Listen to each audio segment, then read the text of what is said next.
युधिष्ठिर भगवान श्री कृष्ण से कहते हैं, मधुसूदन, अब इन घोड़ों के टापों की आवाज़ सुनकर दिल की धड़कनें तेज हो जाती हैं, युद्ध की यादें ताज़ा होने लगती हैं। भगवान कृष्ण कहते हैं, परंतु बड़े भैया, ये कोई योद्धा नहीं है, ये तो गुप्तचर हैं। गुप्तचर सभी को प्रणाम करते हैं। तभी भीम बोलते हैं, शीघ्र बताओ गुप्तचर, क्या समाचार लाए हो? महाराज, महाराज धृतराष्ट्र, महारानी गांधारी, राजमाता कुंती और गुरुकुल की सारी स्त्रियां कुरुक्षेत्र पहुंच गई हैं। अर्जुन कहते हैं, सभी कुरुक्षेत्र पहुंच गए हैं? गुप्तचर कहते हैं, जी हाँ महाराज।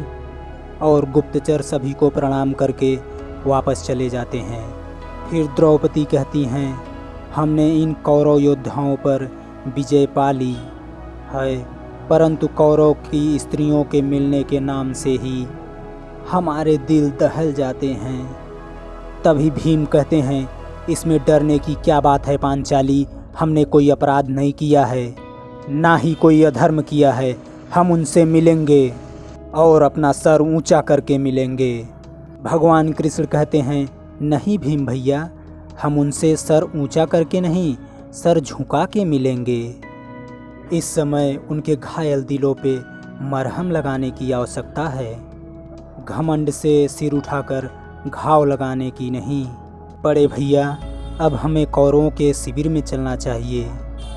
धृतराष्ट्र कहते हैं, क्या यही मेरे पुत्र दुर्योधन का शिविर है? सैनिक कहता है, हाँ महाराज। धृतराष्ट्र कहते हैं, गांधारी, अगर दुर्योधन जीवित होता तो मेरा स्वागत करने के लिए आता, मुझे प्रणाम करता। गांधारी कहती हैं, महाराज, ऐसी भावुकता मत दिखाइए कि मैं सहन ना कर सकूं और मेरी आंखों से फिर आंसू बहने लगे। धृतराष्ट्र कहते हैं, गांधारी, इन चीज़ों से मुझे दुर्योधन की बू आ रही है। गांधारी, गांधारी, मुझे ऐसा लगता है कि किसी भी पल यहाँ दुर्योधन आएगा और मुझे देखकर कहेगा, तभी युधिष्ठिर कहते हैं, प्रणाम ताश्री। धृतराष्ट्र कहते हैं, दुर्योधन? गांधारी कहती हैं, दुर्योधन?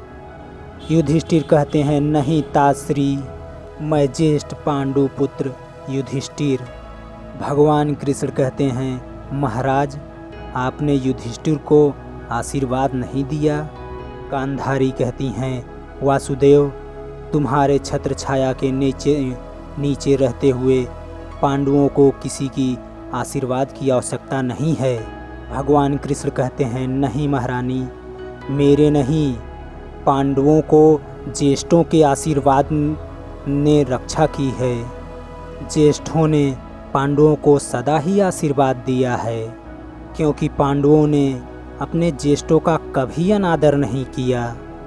धृतराष्ट्र सोचते हुए अपने मन में कहते हैं, हाँ, पांडवों की रक्षा ज्येष्ठों ने ही सदा की है, परंतु अब किस ज्येष्ठ के आशीर्वाद से पांडवों की रक्षा होगी? अब कौन बचा है आशीर्वाद देने को?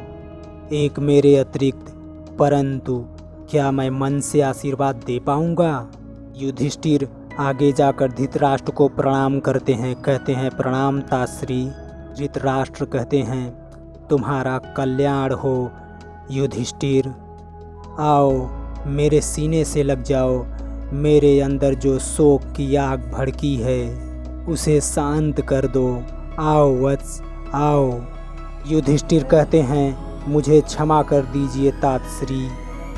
फिर धृतराष्ट्र सोचते हुए कहते हैं, मैं इसी समय युधिष्ठिर को अपनी बाहों में जकड़कर मौत के अधीन कर सकता हूँ, परंतु इसने तो मेरे एक भी पुत्र की हत्या नहीं की है। युधिष्ठिर कहते हैं, जाओ भीमसेन, जाओ, तातश्री से आशीर्वाद लो। भीम कहते हैं, जी। धृतराष्ट्र सोचते हुए कहते हैं, भीम, मेरे पुत्रों का हत्यारा, इसने मेरे 100 के 100 पुत्रों की हत्या की है। भीम, जिसने मेरे दुशासन का हाथ उखाड़कर सीना फाड़कर रक्त प्राशन किया। भीम जिसने मेरे लाडले पुत्र दुर्योधन का वध किया। हत्यारा भीम एक बार मेरी बाहों के जकड़ में आ गया तो इसे वासुदेव श्री कृष्ण भी नहीं बचा सकेगा। अब भीम को पता चलेगा उसने मुझे नहीं अपनी मृत्यु को गले लगाया है, अपनी मृत्यु को गले लगाया है। भीम कहते हैं प्रणाम ताश्री। धृतराष्ट्र कहते हैं विजयी भव। कहते हैं अपने तात के गले लग जाओ भीम। धृतराष्ट्र यही बात कहते रहते हैं, अपने तात के गले लग जाओ भीम, गले लग जाओ। और धृतराष्ट्र की इन सब बातों को भगवान कृष्ण सुन रहे थे। भगवान कृष्ण ने तत्काल ही भीम को धृतराष्ट्र के बाहों के नज़दीक पहुंचने से हटा दिया और भगवान कृष्ण ने बड़े ही चालाकी से धृतराष्ट्र के सामने एक पुतला रख देते हैं और भीम कहते हैं ताश्री मैं तुम्हारे सामने ही हूँ, सामने ही हूँ ताश्री। और धृतराष्ट्र उस पुतले को पूरी ताकत से दबाकर उसे तोड़ डालते हैं। फिर धृतराष्ट्र जमीन पर बैठ जाते हैं। गांधारी कहती हैं क्या हुआ महाराज, क्या हुआ? गांधारी कहती हैं कुंती मुझे भी कुछ बताओ, मुझे भी कुछ बताओ। धृतराष्ट्र कहते हैं मैं बताता हूँ गांधारी। गांधारी कहती हैं आप महाराज। धृतराष्ट्र कहते हैं मैंने क्रोध के आवेश में आकर भीम को मार डाला। गांधारी कहती हैं क्या आपने ये क्या किया महाराज, क्या किया आपने ये? प्रतिशोध के आग में गुरुकुल का सर्वनाश हो चुका है, फिर भी आप प्रतिशोध की आग में अभी तक जल रहे हैं और आप भी अश्वत्थामा की भांति विनाश के रास्ते पर आगे बढ़ रहे हैं। धृतराष्ट्र रोते हुए कहते हैं मुझे क्षमा कर दो गांधारी, मुझे क्षमा कर दो। मैं क्या करता अपने मन में उठे प्रतिशोध के शोलों को दबा नहीं सका और मैंने भीम का अंत कर दिया। हे कुंती मुझे क्षमा कर दो, क्षमा कर दो कुंती।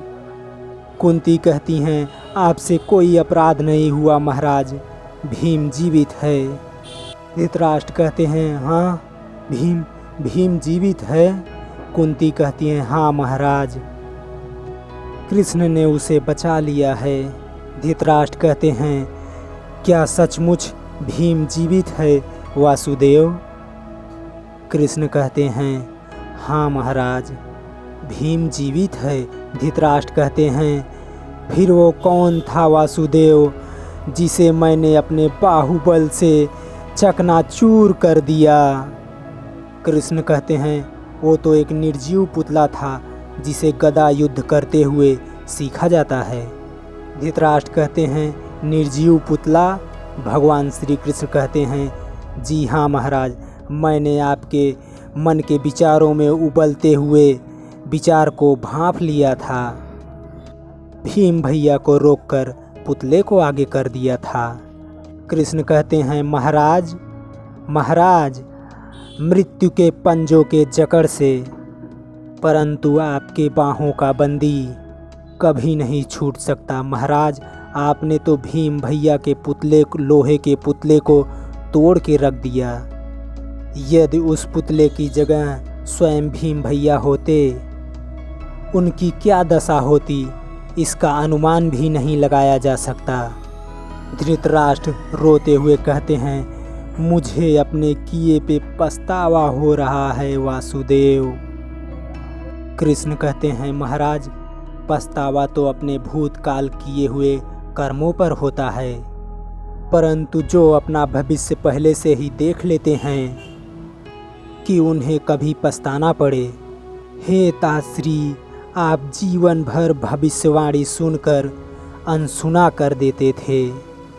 दुर्योधन और स्वयं आप भी शकुनी के हाथ के पासे बन के रह गए थे, जिन्हें वो अपनी उंगलियों के इशारे पर नचाता रहा, जिसका परिणाम गुरुकुल के भीषण संहार से सामने आया।